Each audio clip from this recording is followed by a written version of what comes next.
What will you do to unlock innovation? In today's fast-paced world, innovation might not be enough. Tomorrow's pioneers of change will need to be agile, able to adapt, and committed like never before. Your host, Sana Vinding, invites you to listen in and join business leaders from around the world as they share their visions for success in our future business challenges. Welcome to Mind Innovation. I'm your host, Sana Vinding. I'm always excited to learn. And in today's podcast, we're going to talk about the practice of leadership and why it's important to lead yourself. I want to welcome Stacy Ashley. She's a high-performance leadership and coaching expert. With over 30 years experience, Stacy has helped thousands to develop their leadership, competence, confidence, and credibility. Welcome, Stacy. I'm looking so much forward to today about our conversation about leadership. Oh, thank you, Sana. I'm really excited about what we're going to cover today. So let's get to it. Yeah. So first one I want to know is, where does your passion come from to be a coach and create more great leaders? Where does that passion come from?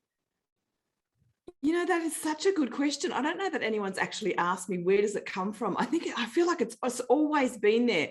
I love to see people thrive. I love to see them explore what they're capable of. And I think it's just so incredibly amazing to watch someone just, really flourish and step up and do really great things, like use their gifts. And I think leadership is about helping people to bring those gifts out and really, help people to realize their potential. And so where does it come from?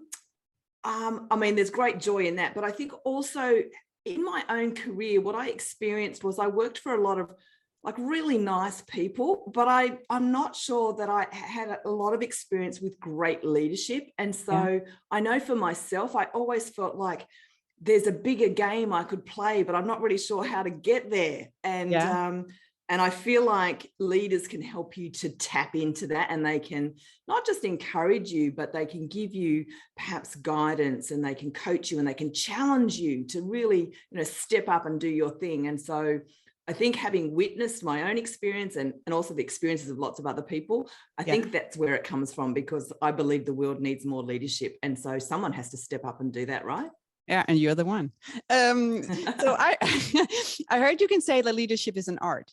So if I'm asking you, how do you define leadership? What's the role of heart in leadership? I think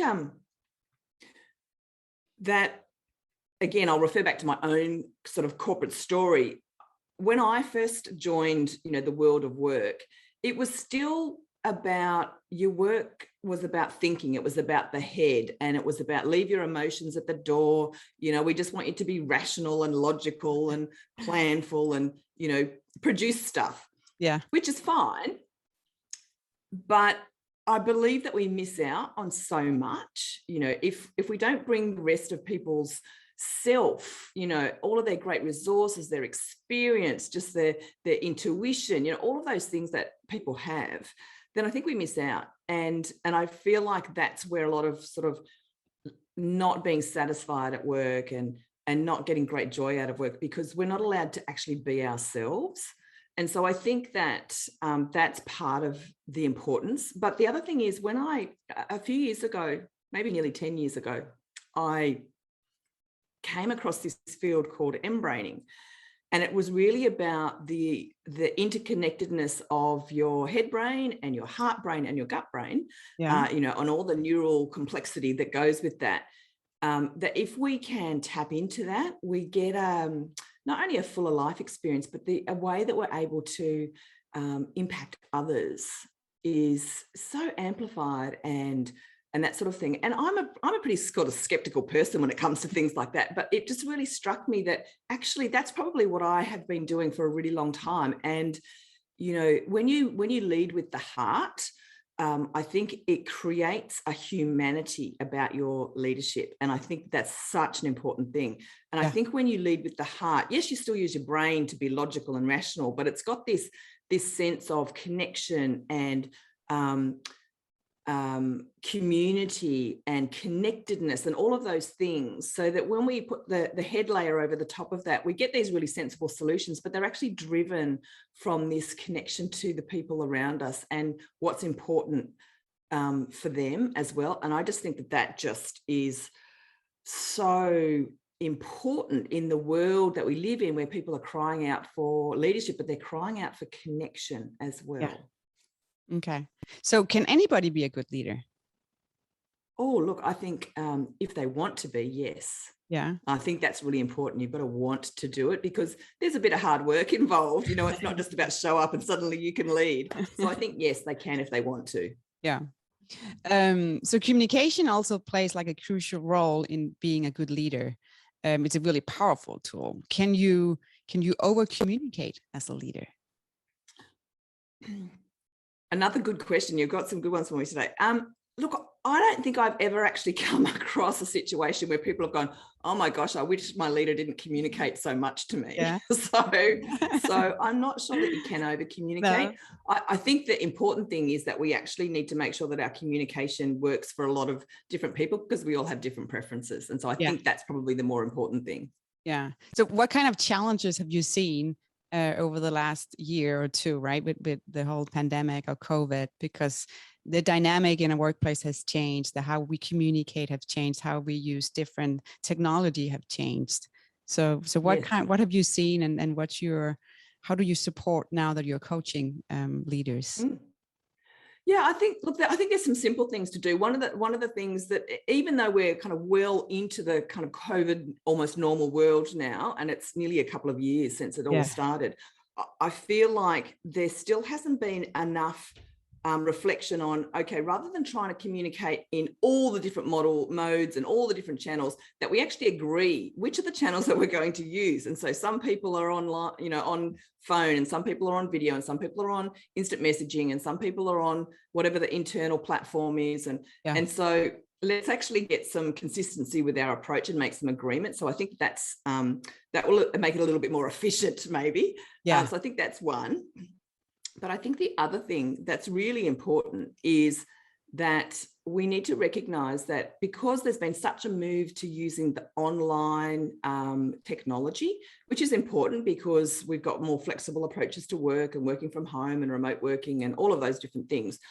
I think it's really important to recognize that actually that's a whole new skill set to be able to communicate online. It's really different to being face-to-face. And so we actually need to put some attention into making sure that people do have the right skills and that they feel comfortable enough so they've had the opportunity to practice and try some things out, and not just assume that since we've been doing it for a year and a half or 2 years, that everyone knows how to do it and they're comfortable. Let's actually be proactive, I guess, about checking in on that. Yeah. So we talked about now with skills that you need to have. So communication was one, right? And then there's some technology here as well. What other kind of skill set do you think a good leader should have? That's huge, right? I think the first thing I would say is the skill set is that they need to have the ability to learn. To actually learn new stuff, because you keep filling, you keep filling your toolkit up as you grow as a leader. And so I think that's probably the first one, is to experiment with, learn new stuff, experiment with it, and keep the things that really, add value for you. But I think you said communication. And I think that's about building trust. And I think that's a really important part. I think, there's all the fundamentals like, great decision-making, strategic thinking. But then there's this kind of layer of humanness that I think needs to come in. And that is, social influence and empathy and, emotional intelligence and all of those things. But I think it's also that you need to very much be connected, have the skill set to connect to yourself. Yeah. Because your strength as a leader comes from yourself, leading yourself, knowing how to bring out your own best, being able to show up every day, even when it's really hard, and be able to contribute as a leader and provide leadership to the people who are looking to you for leadership. They want to be able to trust in your leadership. So I think that's the real foundation, like start with yourself and then grow from there as a leader. Yeah. I read where a place that's saying that 79% of employees will quit their job due to lack of appreciation from leaders. So what kind of I don't know if you've seen the same, but it's a high number. Maybe we shouldn't say, this is the percentage, right? I'm sure there's different surveys.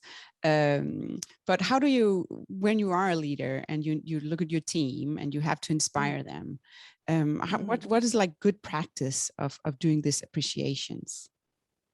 Yeah, I think it's such an important thing, because what I've noticed with over the years that I've been working with leaders is there's kind of this natural tendency to notice when things don't go right, when there's a problem or a crisis or an error, and it's sort of human nature.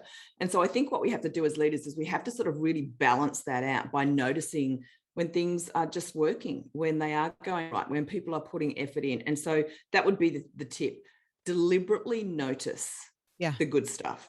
And it might not be that everything is perfect, but it might be that people are very focused. They're putting effort in, they're learning as they go and learning from their mistakes. All of those things. My dad has this great saying, which is, don't go looking in a gold mine for dirt, because all you will find is dirt. You will never find the gold. And so as leaders, we've got to go looking for gold, all those little things that when they add up, it makes a big difference. Particularly, as you said, people want to be appreciated. They want to be valued. They want to be recognized. And so as leaders, we need to be really proactive and kind of deliberate about noticing the good stuff. Yeah. No, that's a good. I know myself, if somebody is saying, "Oh, that was really great," right? You just grow, or you smile more, or you blush a little bit, and then you want to do more of that because that's just a happy feeling. So yeah, absolutely. It's like as a parent with kids, it's not about it's that whole carrot and stick. You want to encourage the good behavior, so you notice it and you tell them how wonderful it was they cleaned up their toys, or whatever it was. And we want to do the same thing with our people. We want to notice the things that we want them to do more of. We want them to go, oh, that was great. And as you said, they feel a little bit better and they kind of stand up straighter, and we all like that. So do more of that. Do more of that. No. So, but that takes me to my next question will be, what should they not do, or what should a leader stop doing? So we said, don't focus too much of mistakes, but a mistake also is a learning experiment, and you get better, right? Nobody is perfect from day one. But is there other elements where you could say, hey, don't stop doing this, or do less of this as a leader? I think the classic for me is stop speaking as much and start listening more. We always learn more when we listen. So ask great questions and listen, and that gives you insight into what people are doing and thinking and feeling. But also you might learn something. Maybe they've got a great recommendation or a great solution that you wouldn't have thought of if you simply told them what to do. And so I think that's really important. But the other thing listening does is the feeling of being listened to is one of the most impactful things in terms of people's performance and productivity and their desire to do, good work and make a contribution, is that they feel listened to. So as leaders, stop talking as much, start listening. That would be my big one.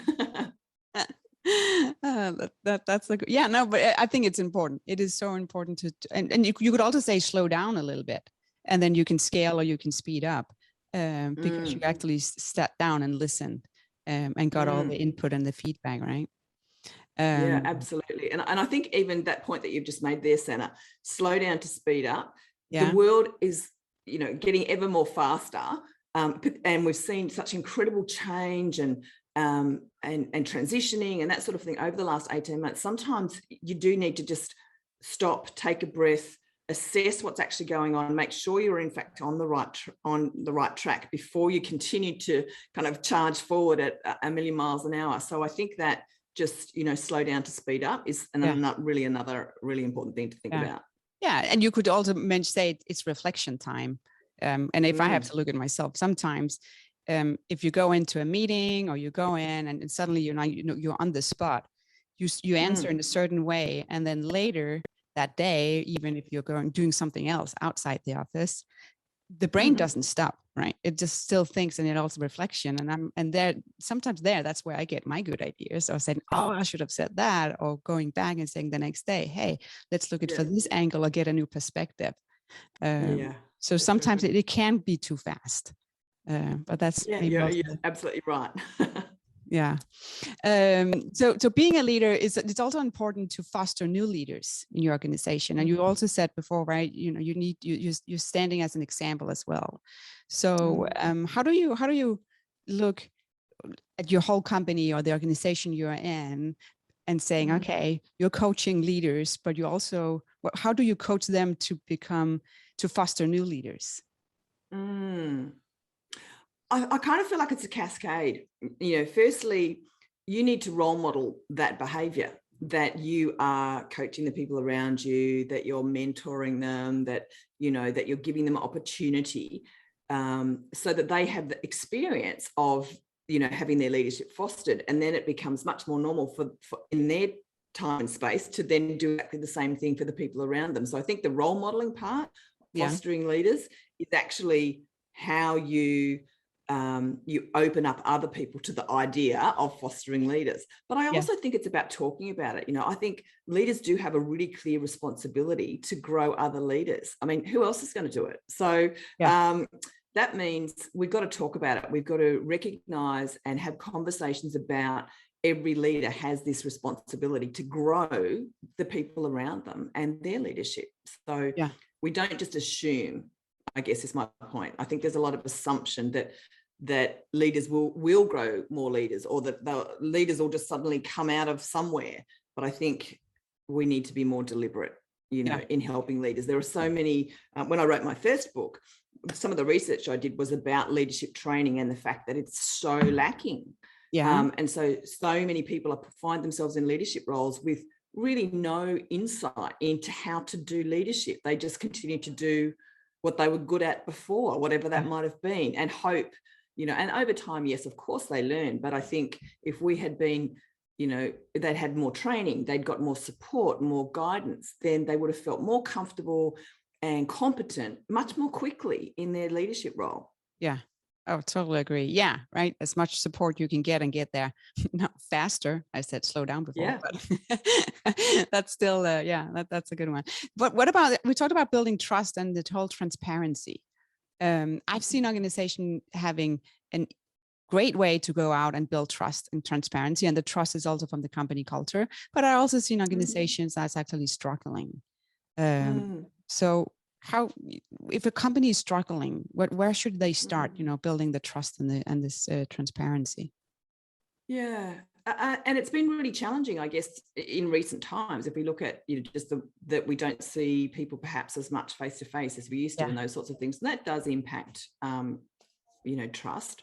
So I think the first thing is to recognize that it does need some focus, and the second thing is to become visible. You know, I find that, I'll give you a great example. I was working with a big health organization last year. And at the beginning of the pandemic, of course, they sent everybody home because that was part of what needed to happen. And they got people working from home. And then they realized quite quickly that they didn't actually have a way of communicating with these people. And so if they didn't do something about that, naturally the connection would diminish and the trust would diminish, and people will kind of do their own thing, and nobody really would know what was going on. And so they were very deliberate. And what they did is they set up this scenario where the CEO and at least one other person from the exec team would do a live Q&A session every single week on whatever people wanted to bring, any topic. It was completely open. And that was just a way of keeping the flow and visibility there. And so it was an online session. But anyone could come from any part of the organization. And they have done that consistently every week for the last 20 months or so, which is just phenomenal. And it's not something they used to do when they were face to face. So I think creating trust and transparency is actually about, it is about communication, but it's also about the level of, I guess, openness about the communication, you know, that's involved in it. And it's about visibility. You know, if you want people to trust you and to trust that you will lead them, then you need to visibly be leading them. So how are you going to do that? No. So I really like that. That's inspiring me to try different things when you're saying doing like you know, have the questions. What if you compare that to, because I've seen with companies as well that you have the surveys where you anonymous can say, you know, how do you feel today, or you know, it's not the suggestion box, but it's more to get like the engagement in the company. So do you have any experience of doing the survey engagement and now comparing to the example you just gave, which I think is amazing because you get more face-to-face and real person, even though you are in 2D. So what any advantages of maybe it's doing both? I don't know, now that I'm saying. Look, I think they both add value. I think the thing with engagement surveys and those sorts of things is the letdown, I think, that happens with engagement surveys is that people contribute, but often what happens is when the survey is completed, they don't see any kind of consequence that the information gathered by the survey then turns into something, some kind of action or decisions, and they don't necessarily see the follow through. And so then they think, oh, what was the point of doing the survey? And so I think if you're going to do an engagement survey, which is great, and you get really good information, you actually need to do something with it. And then you need to let people know what you did, you know, what were the decisions, what were the insights, and what will now happen because of those insights. If it just goes into the vacuum and we never see it again, there's just no value. In fact, you've let people down. You've probably diminished your trust because you asked them to do something and then you didn't follow up. Whereas if it's done well, it can be incredibly valuable and useful for both the leadership and the community of the organization. So, if you're going to do it, I just say do it really well. Yeah, do it the right way. Yeah. Okay, so your experience as a coach, if you're starting with a new leader or maybe an experienced leader, what is some of the first action points you're pointing out? Because it's a journey, I'm sure, and it's not like you roll out a whole recipe, right, and saying here you go. Well, I think the first thing is I need to find out what's going on for them. So that's the first thing, is just to, again, back to the listening. I ask the questions, get the listing, find out what's working, what's not working, how they're feeling, all of those things, what they know, what they don't know. But in my experience, and it doesn't really matter what level of leader I'm working with, what I find is it's often some of the really fundamental things that are, in fact, getting in the way, you know, causing interference, if you like, with their leadership. And so often what we start off with is some really simple things like how do they decide what to focus on and what not to focus on? How do they get organized so that they kind of clear the clutter out of their space, and that allows them to really then apply themselves with intention? You know, so we get some really fundamental things in place that allow them the space then to be able to lead, and then we start to really focus on, you know, all of the things that are important in that space. And as I said, it doesn't matter what level of leader. I kind of find that everyone has some of those same challenges, or, you know, there's another level of those foundations that if they went to that level, it would just make things so much smoother, so much easier. And we want to take away all of those things that distract leaders and interfere with their greatness so that they can get on with great leadership. Yeah. No, it's I'm surprised, not really surprised, but it's a little bit surprised to you saying it doesn't matter, you know, what level they're on, that it's almost the same. I would have thought that was a different answer, but I think it comes back to when people became leaders for the first time, that no one, again, gave them those basics. And so it's not to say that people haven't worked things out and they haven't developed their own ways of doing things that work for them. And it's not to say that they're not high performing. It just could be easier. Yeah. So let's make it easier. Yeah. Oh yeah, I like that word. So looking back, what will you tell Stacy like 20 years ago? What kind of advice or coaching advice will you give yourself? I think there's probably a couple of things. One is probably trust your gut. That's probably the first one. Yeah. Actually, I know myself better than anyone else does. And so, you know, that I can make good decisions and I should follow through with them, and really trust in myself. That's the first one. I think the other thing that I would say is that combined with that, just jump in to what I'm doing. So I was hesitant to start my business originally to become a coach. I was going to do it, and then I took another corporate role for a while before I actually did it. So I think and in hindsight, I wish I'd just gone the first time and done it, because I know that I've been able to make an incredible difference to so many people and their organizations. And so I think everyone's got that, that contribution to make, whatever it is for them. And so, yeah, just do it. I think that's the first thing. And the second thing I would say is really surround yourself. And I wish I had done this as well. Really maintain that support structure around you, really invest in that, that group of people who lift you up, who offer, are a great sounding board, who will challenge you, who will support you and advocate for you, who will, equally, you would love to do the same things for them because, you really believe in them. But surround yourself with those people that, believe in you and what is possible and will be part of your journey. Because without them, it's pretty hard to operate as an island. Like, you can't get as much done. You can't, you just don't have that support structure that allows you to keep going even on the hard days. And I think that that's such an important element for all of us. We're humans. We like to work in groups or know that we're part of that group and to belong. And so I think, it was a mistake that I made when I left corporate and I had young children, and I sort of let my network filter away, and it took me a really long time to actually build it back up again. And so that would definitely be something that I would say to myself 20 years ago. Don't let that happen. Yeah, but you know more today. And sometimes it's also a journey, right? That even though maybe if somebody did tell that to you, you still have to experience some of these ups and downs. It is a journey of how you learn. So absolutely. Yeah, no, this is really exciting. But so if somebody wants to reach out to you, what's the best way they can contact you? The two easiest ways are on my website, which is stacyashley.com, or on LinkedIn, where I'm Stacy Ashley as well. Make it easy.